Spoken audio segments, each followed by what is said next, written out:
한 주간의 경제 이슈 짚어보는 시간이죠. 시사경제. 오늘도 참 좋은 경제연구소 이인철 소장과 함께하겠습니다. 소장님 안녕하십니까? 예, 안녕하세요. 예, 미국 대통령 선거가 우려하던 대로 최악의 상황으로 치닫고 있습니다. 초반 우세를 보이던 트럼프 대통령이 경합 지역에서 밀리면서 우편 투표에 대한 소송전에 나서는 모양새인데요. 이게 이제 어느 정도는 예상된 대로고 사실은 이렇게 되면 전 세계 증시 걱정을 많이들 하셨는데 좀 의외입니다. 어제 오늘 우리도 그렇고 미국 시장도 그렇고 상당히 좋았습니다. 이게 왜 이렇게 된 거죠? 지금 당선에 필요한 선거인단 숫자가 매직 넘버는 270명입니다. 예. 전체 538명 가운데 지금 바이든 후보와 트럼프 대통령 각각 264명과 214명의 선거인단을 확보한 상태입니다. 예. 아직 이제 승자를 확정짓지 못한 주가 4개의 주가 있는데요. 펜실베니아, 조지아, 노스캐롤라이나, 네바다. 근데 선거인단이 가장 적은 이 네바다주 6명만 바이든 후보가 확보해도 사실상 승리를 굳힐 수가 있습니다. 문제는 이 수세에 몰린 트럼프 대통령이 주요 경합 지역에 대한 개표 중단 소송과 함께 재검표를 요구하고 있습니다. 예. 말씀하신 것처럼 금융시장이 가장 우려했던 게 미 대선 장기화에 따른 불확실성입니다. 그렇습니다. 그럼에도 불구하고 오늘 새벽 뉴욕 증시, 오늘 글로벌 증시가 오히려 오르고 있습니다. 예. 새벽에 뉴욕 증시는 이런 대형 IT주를 중심으로 해서 나스닥 지수가 3% 넘게 상승을 했고요. 오늘 코스피도 2.4%나 올라서 2,400선을 회복을 하고 있습니다. 예. 예고된 악재지만 개인 투자자는 1조 넘게 매도를 했습니다. 그럼에도 불구하고 국내 증시에서 외국인들이 1조 넘게 순매수하고 있습니다. 오늘만요? 그렇습니다. 상당히 많이 들어왔네요. 맞습니다. 이게 어떤 미국 대선 결과에 대한 그 변동 가능성, 이에 따른 정치적 불확실성이 커졌음에도 불구하고 글로벌 증시가 강세를 보이고 있다. 이것은 한편으로는 이미 승리는 이제 굳어진 게 아니냐. 트럼프 대통령이 내지 소송 내지는 재검표를 요구하고 있지만 결국 승복하지 않겠냐 이런 관측이 기저에 깔려 있는 데다 이게 불확실성이 확실히 확연하게 차이가 나버리게 되면 불확실성의 정점은 이미 통과한 게 아니냐라는 인식을 바탕으로 해서 증시는 오히려 오르고 있습니다. 그래서 오른 거였군요. 예, 기술주들을 중심으로 해서. 그런데 지금 대선은 그렇지만 사실은 상원 의원, 하원 의원 선거도 같이 진행이 됐잖아요, 이번에. 맞습니다. 근데 예상보다는 민주당이 왜 블루 웨이브라고 해서 싹쓸이 할 것처럼 이렇게 예상을 했는데 오히려 공화당이 좀 강세를 보였어요, 상하원 선거에서는. 이것도 좀 영향이 있을까요? 그렇습니다. 지금 상하원을 모두 민주당이 싹쓸이할 것이다라는 이 예상은 빗나가고 있습니다. 예. 그래서 오늘 사실 한국은행은 이런 미국 대선과 관련된 불확실성이 지속이 된다면 국내 금융시장, 외환시장 변동성이 확대될 뿐만이 아니라 자칫 회복세를 보이고 있는 우리 경제에도 영향을 미칠 가능성이 있다는 겁니다. 그러니까요. 지금 코로나19로 국내 경제 여건이 녹록치가 않습니다. 그나마 우리 경제 수출이 버팀목 역할을 하고 있는데 그런데 최근 세계 경제를 보게 되면 미국의 대선을 빼면 미국과 유럽을 중심으로 코로나19 재확산 속도가 만만치가 않습니다. 그렇습니다. 예. 그러다 보니까 만에 하나 이제 국경 통제가 이루어지고 재확산이 또 심각해진다면 우리 수출은 영향을 받을 수밖에 없다는 겁니다. 그래서 특히 이제 미국의 백악관 주인이 누가 되든 이 대중국 압박은 지속될 수밖에 없다라는 분석이 우세한 가운데 이렇게 된다면 이제 빠른 이제 이 미국의 대통령, 차기 대통령이 나와야 하는데 이게 길어지고 이제 취임이 미뤄지게 된다면 불확실성은 최고조에 들 수밖에 없는데요.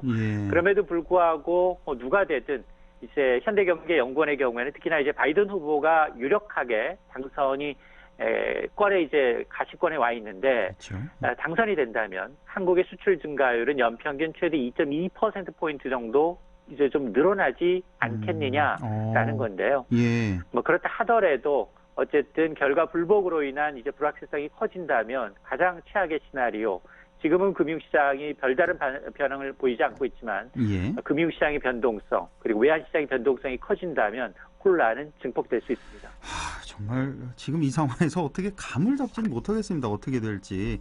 사실 제가 여쭤본 게 이제 상원, 하원 의원들이 예상보다 공화당이 또 강세를 보여서 이렇게 되면 사실 이 대선 이후에는 엄청난 규모의 경기 부양을 또 기대를 했단 말이에요, 전 세계가. 근데 이렇게 되면 대통령은 민주당, 상하원은 뭐 공화당 이렇게 되면 대규모 경기 부양이 좀 어려워지는 거 아니냐. 이렇게 되면 또 금융시장, 세계 경제에 또 하락 가능성도 높지 않나. 또 이런 예상들도 많았잖아요.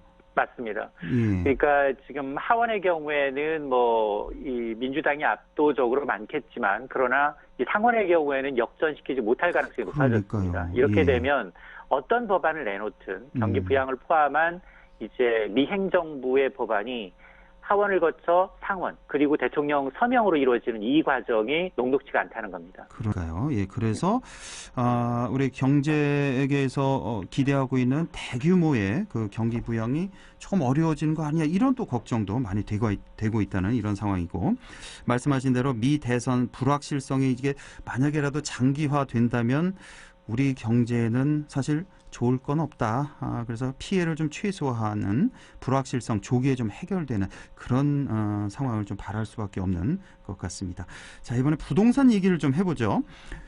이런 전망이 나왔네요. 내년에 집값은 소폭 하락하겠지만 전세값은 올해보다 더 오를 것 같다. 이런 전망이 있나 봐요. 그렇습니다. 일단 한국건설산업연구원의 전망 보고서인데요. 일단 이 기관은 건설업계를 대변하고 있다라는 걸 좀 반영하고 감안하고 들어야 되는데요. 예. 일단 내용을 좀 보니까 내년 전국의 주택 매매 가격은 0.5% 소폭이긴 하지만 하락한다는 겁니다. 예. 수도권 주택 가격은 0.7% 떨어지고 지방은 0.3% 내릴 것이다라는 예측인데요. 이른바 주택 매매 시장에서는 이 똘똘한 한 채에 대한 이 선호 이미지가 굳어지면서 외곽 지역에서부터 매매 물량이 나올 수 있다는 겁니다. 문제는 전세난입니다. 지금 1년 4개월 넘게 전세난이 이어지고 있는데 이런 전세 수요는 꾸준하겠지만 새 임대차법 시행으로 임차인 보호 조치가 강화되다 보니까 매물 구하기가 점점 어려워지고 있다는 겁니다. 예. 이런 영향으로 올해 전세값 상승률 4.4%보다 내년에는 5% 상승폭이 더 커질 수 있다라는 건데요. 예. 이렇게 전월세 임차 시장이라는 건 실수요 시장이고요. 가수요가 없는 이 수급 불균형에 따른 비효율을 빠르게 해소할 수 있는 정부의 정확한 대책이 필요하다라고 강조를 하고 있는데 그래서 이제 경기에 몰이해서 이제 내년 상반기에 공공공사의 부양책에 좀 집중을 하고 또 시장의 불확실성과 변동성을 확대하는 부동산 규제를 오히려 재조정해야 한다라고 제안을 하고 있습니다만 정부가 과연 이런 부동산 규제 완화를 통해서 시장 안정을 꾀할 거냐. 현 정부의 정책 기조로는 아직까지 이런 이제 기미를 보이지 않고 있어서 그렇죠. 내년 전세 시장 역시 불안하다라는 겁니다. 올해보다도 더 내년엔 오를 것 같다 하는 전망인데 이렇게 전세집 구하기가 힘드니까 뭐 좀 더 무리해서 집을 사거나 아니면 월세를 살거나 이렇게 할 텐데 참 걱정입니다. 확실한 부동산 대책이 없는 건지 아니면 알면서도 안 쓰는 건지 참 모르겠습니다. 자, 반가운 소식도 좀 보죠. 수출. 지난달에 수출이 참 좋았죠. 그래서 3분기 GDP도 깜짝 성적을 냈었는데 9월 경상수지가 발표가 됐네요. 근데 2년 만에 최대폭으로 증가했다고요? 그렇습니다. 지난 9월 이 경상수지 흑자가 수출 반등에 힘입어서 2년 만에 처음으로 100억 달러를 넘어선 겁니다. 예. 9월 경상수지 흑자 규모는 102억 1천만 달러인데 5개월 연속 흑자고요. 흑자폭이 100억 달러를 넘긴 것은 2년 만에 처음입니다. 특히 그동안 우리가 걱정했던 게 수출보다 수입이 더 많이 줄어서 나타나는 이른바 불황형 흑자에서도 벗어나고 있는데요. 예. 수출이 1년 전과 비교하면 8% 늘었고요. 수입도 1% 증가했다는 겁니다. 예. 수출은 역시 우리 주력 품목, 반도체, 자동차가 두 자릿수 넘게 급증하면서 수출 증가를 견인했습니다. 사실 이러다 보니까 이런 추세로라면 한은의 추사는 올해 경상수지 흑자 규모가 당초 한은이 전망했던 540억 달러는 무난하게 웃돌 것으로 기대를 하고 있습니다. 예, 수출만 잘 나가고 있군요, 우리 경제. 자, 코로나19 장기화의 영향으로 고용원이 없는 1인 사장님이 큰 폭으로 늘었다고요? 그렇습니다. 코로나19 상황이 10개월째 지속이 되고 있습니다. 문을 닫는 40대, 50대 자영업자 수는 1년 새 24만 명이 줄었고요. 또 종업원이 없는 나홀로 사장님은 6만 6천여 명 늘었다는 겁니다. 이게 고용원이 없는 자영업자가 계속해서 늘고 있고 줄고 있다라는 얘기는 이제 버티다 못하니까 내보내고 나 혼자 사장님 혹은 뭐 가족 이제 경영으로 넘어가고 있다는 건데요. 최근 들어서 최저임금이 많이 올랐죠. 엎친 데 덮친 데다가 코로나19로 대면 서비스 업종의 사업이 크게 타격을 받고 있다 보니까 직원을 고용하기 좀 어려워진 자영업자가 늘어나는 게 아니냐라는 분석입니다. 그렇죠. 예. 뭐 우리 주위에서 흔히 볼 수 있는 이런 현상이니까요. 고용원이 없는 1인 사장님이 늘었다는 소식이고, 하나만 더 보죠. 성분이 뒤바뀐 신약 골관절염 치료제죠. 인보사로 파문을 일으켰던 코오롱 티슈진이 지금 상장 폐지 위기에 놓였다고요? 그렇습니다.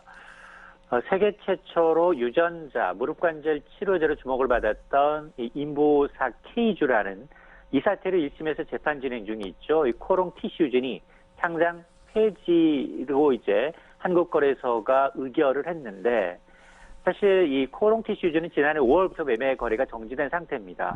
당시에 이 치료제 인보사의 성분이 당초 알려졌던 연골세포가 아닌 이 부작용이 나타나는 신장세포로 밝혀지면서 식약처가 인보사의 품목 허가 취소를 했고요. 그 이후 거래소가 투자자 보호를 위해서 매매 거래를 정지한 상황인데, 1년 동안의 티슈진의 개선 기간을 부여받았음에도 불구하고 개선 노력이 충분하지 않다라고 보고 코스닥위원회가 상장 폐지를 의결한 겁니다. 물론 당장 상장 폐지되는 건 아니고요. 아직 회사의 이의 신청 절차가 남아 있습니다. 이렇게 이의 신청 절차를 하게 되면 코스닥 시장위원회가 다시 열리게 되는데요. 그리고 이 소명 절차를 밟게 되는데, 문제는 이 소액주주가 지난해 말 기준 6만 5천여 명, 전체 지분의 34%입니다. 그래요. 만에 하나 최종 상장 폐지가 결정되면 이 개인 투자자들이 엄청난 손해가 불가피한 상황입니다. 이렇게 이의 신청을 하면 보통 받아들여집니까? 아니면 그대로 상장 폐지가 됩니까? 보통은. 그러니까 이의 신청하고 이제 소명이 돼야 되는데요. 이 당시 알려졌던 이제 성분이 인위적으로 알면서도 그다음에 이 한 건지에 대한 이게 소명이 된다면 이제 어느 정도 소명 가능하겠지만 그렇지 못할 경우에는 이게 법원에서 다시 판단할 문제이기 때문에 코롱 티슈진이 앞으로 이제 소액주주를 이유로 해서 계속해서 소송전에 나서지 않을까, 이런 예상이 나오고 있습니다. 그렇군요. 6만 5천 명에 달하는 개인 투자자들 또 피해가 상당히 클 것 같습니다. 자, 참 좋은 경제연구소 이인철 소장과 함께했습니다. 고맙습니다. 네, 고맙습니다.